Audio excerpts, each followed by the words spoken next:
so sorry for what my son did. And nobody should ever have to go through that.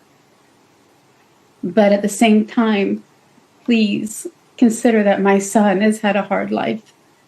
And he's gone through so much trauma in his life. He has autism. Please show mercy to him.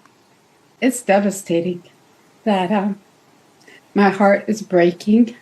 I'm terrified for my child. I feel like if he gets sentenced to prison, it's a death sentence for him.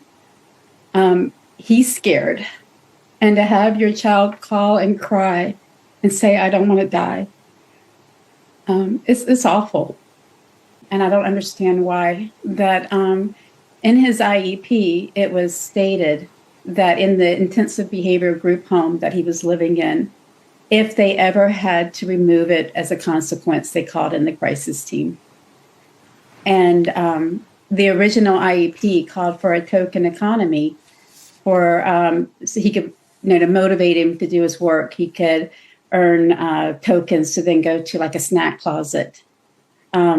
This year, he had a new teacher who, it's not Joan. Joan was not his teacher. She's the para.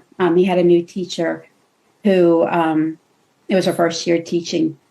And I don't know if she didn't understand the IEP, if she didn't read it, but she approached the group home and asked the group home to send it in.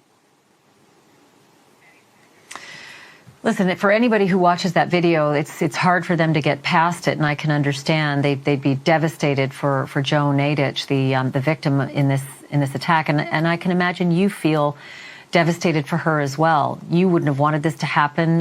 You're obviously torn between the suffering that she's going through, and then of course the son that you love. It's just odd that he was in, this kind of public schooling to begin with. Do you know why this was the situation? Why he was actually even in a typical school like this? If he had this list of conditions he was coping with?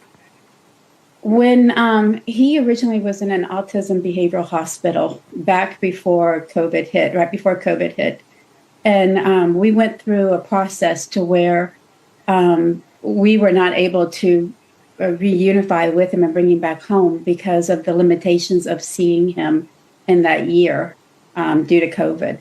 And so he was placed in an intensive behavioral group home, and I questioned it at the beginning. I had always homeschooled him because he didn't handle the school environment. I asked the group home, did he have to go to public school? Could he not do school online? And I was assured by them that all of their clients went to public school. So even though he was a level 6 and I never thought he belonged in public school, I didn't have a choice.